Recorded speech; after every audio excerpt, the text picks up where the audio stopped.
So in order to have a good team, you need to have a good bench. The stars cannot do it all on their own.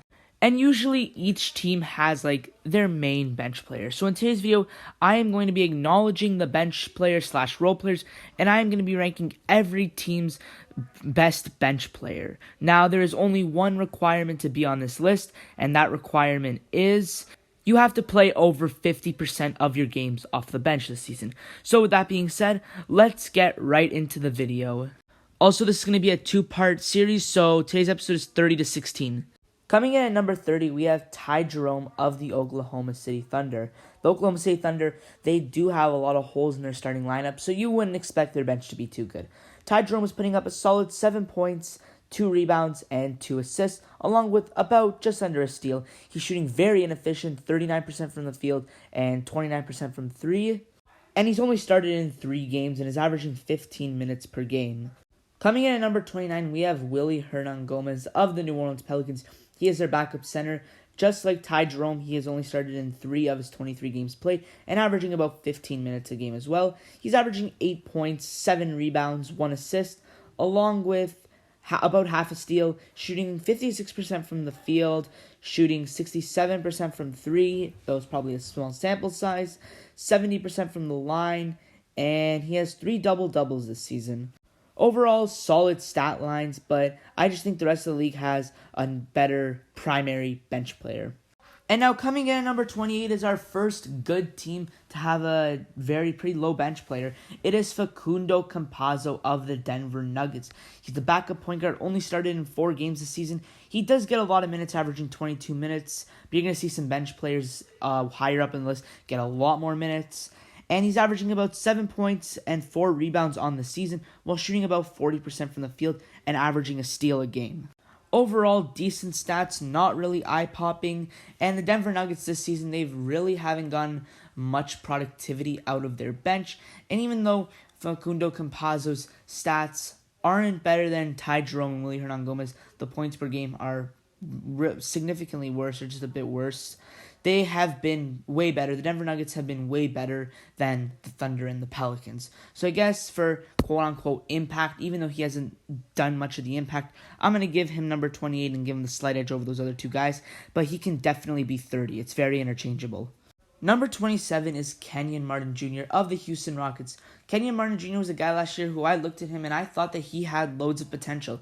And this season, he has not started a single game, played 36 games, averaging about 19 minutes.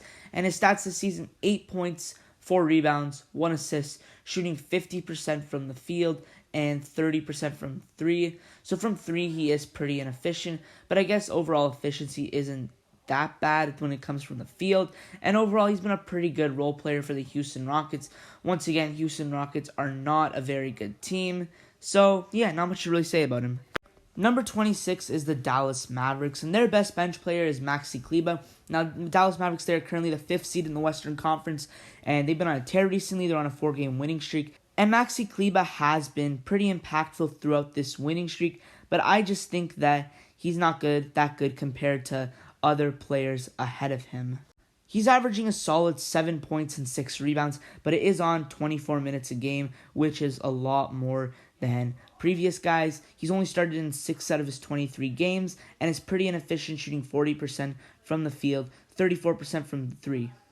And he is averaging a block a game. So though Kleber might have been picking it up recently, as of the time I'm recording this, he is just not a very solid bench player, and the Mavericks do struggle with bench players.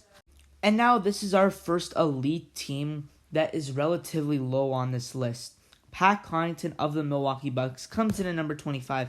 Now that might be a little bit controversial, but after now, a lot of NBA teams, whether they be good or bad, have solid bench players. They all have that one go-to guy, and he's just a solid bench player overall. So Pat Connaughton, he's played 15 games as a starter out of his 39 games, averaging a crazy 28 minutes a game, which is the most so far. He's putting up 11 points, 5 rebounds, 1 assist as a wing player, shooting 48% from the field and 40% from 3. He's kind of just been that guy that, stands there, gets you some buckets, that gets the momentum going, and overall, pretty good season for Pat Connaughton.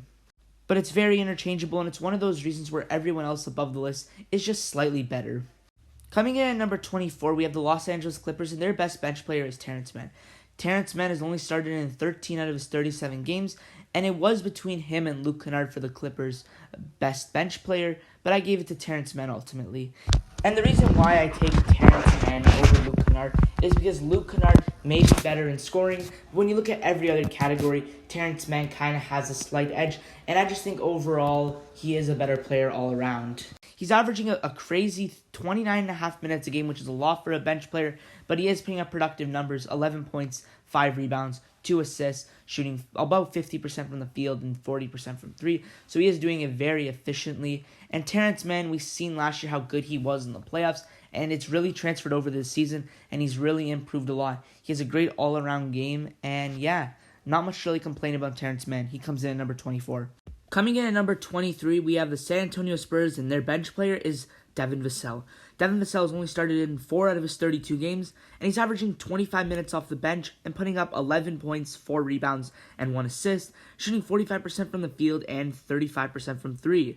And he's also averaging a steal and a block. Now, San Antonio Spurs, they are not a very good team. They're 15-23 at the moment, but they have been surprising. Like, I didn't think they would be this good, and Devin Vassell has been a real treat for the San Antonio Spurs. And yeah, I think he's a pretty good player and a very solid role player. Number 22 goes to the Orlando Magic, and their best bench player is Terrence Ross. Terrence Ross hasn't started in a single game this season, and he's played 31 games. He's averaging 26 minutes a game, putting up 12 points, 2 rebounds, 3 assists, 40% from the field, 30% from 3, 87% from the line. So when you look at the points, it's one of the most we've seen so far, but I guess they are kind of empty stat points because the Orlando Magic are obviously a very bad team. They're the worst team in the league with a record of 7-32, so obviously you putting up 12 points a game on like 26 minutes a game isn't really anything special. So yeah, he comes in at number 22. Okay, I might get a lot of hate on this, but coming in at number 21, we have the Memphis Grizzlies, and their best bench player is D'Anthony Melton. Now let me just say that from here all the way up to like 17 or 16, it's very interchangeable. I just had to place these players somewhere, which is why D'Anthony Melton comes in at number 21. He's only started in 13 out of 31 games he's played this season, averaging 24 minutes a game, 10 points, 4 rebounds, 3 assists, shooting 40% from the field, 34% from 3, and he's averaging almost 2 steals a game and about a block a game. Very good season for D'Anthony Melton. It is very interchangeable. Now that I think about it, I would put him higher if I remade this list, but hey, it's okay. Coming in at number 20, we have Hamidou Diallo of the Detroit Pistons, only started in 13 out of the 30 games, averaging only 22 minutes a game. He's averaging 10 points, 4 rebounds, 1 assist, shooting 52% from the field, which is very efficient, but he is only shooting 25% from 3 and 60% from the line. He is averaging a steal and half a block. So overall, decent season for Hamidou Diallo, but once again, the Detroit Pistons are the second worst team in the league with a record of 7-30, so I guess they are kind of empty stats. Coming in at number 19, we have the Indiana Pacers, and their best bench player is TJ McConnell. Only started in 6 of the 24 games, averaging 8 points, 5 rebounds, 3 assists, on 50% from the field, 28% from 3, 80% from the line, averaging a steal a game. We all know TJ McConnell's great at getting steals. He's averaging 24 minutes per game, and the Indiana Pacers, they're just down bad this year. I am personally not a fan of them. I think they're in the same league as the Pistons and the Thunder for a worst team in the Eastern Conference.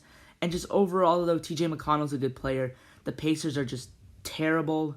So yeah, he comes in at number 19. Coming in at number 18, we have the Portland Trailblazers, and their best player is Anthony Simons. Only started in 6 of the 33 games, averaging 25 minutes a game, and he's putting up solid stats, 13 points, 3 rebounds, 3 assists, shooting 44% from the field and 39% from 3, relatively efficient. He is shooting 96% from the line, and he did just have that big game where he dropped 43 points, and overall, he's been pretty good for the Portland Trailblazers off the bench. You know, he kind of just comes off the bench, gets you some quick buckets, and just gets the momentum going in Portland's favor. I really like his offensive game, and he's really going to be something special one day in the league. Okay, so this list is relatively old. Like, I made this list a few days back, maybe even about a week back now, and if I could make some adjustments, I would right now. Now, and this next player at number 17 is one player that I would definitely make adjustments to. It is Kobe White of the Chicago Bulls. White has only played in 18 games, and he started in 6 of them, and he's averaging 25 minutes a game, putting up 11 points, 3 rebounds, 2 assists, shooting 45% from the field and 39% from the three, so decent efficiency. And Coby White recently, he's been balling out. He has been scoring so much, coming off the bench, being the number one option off the bench, and he's really picked it up, especially on the offensive end, and just overall, he's really helped the Bulls go on their 9-game win streak. Has been a huge factor to that, and if I could rank him higher, I would, but it's okay. Coby White comes in at number 17.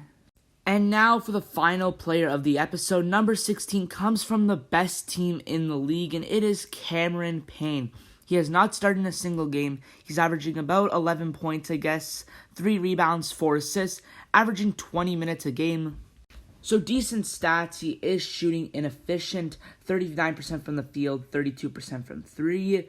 And just overall, a pretty good season for Cameron Payne. I wanted to put him higher because obviously the Phoenix Suns are the best team in this league. But at the end of the day, when you look at these next 15 bench players, these bench players are just so good. And this is one of the things where the actual player is good, but the rest of the league is just a little bit better. So Cameron Payne comes in at number 16, still solid, it's right in the middle. So that is going to wrap up part 1 on ranking every NBA team's bench player. I really hope you guys enjoyed this video. Be sure to subscribe, and I will try to get part 2 out in the next few days. And yeah, I'll see you in the next video.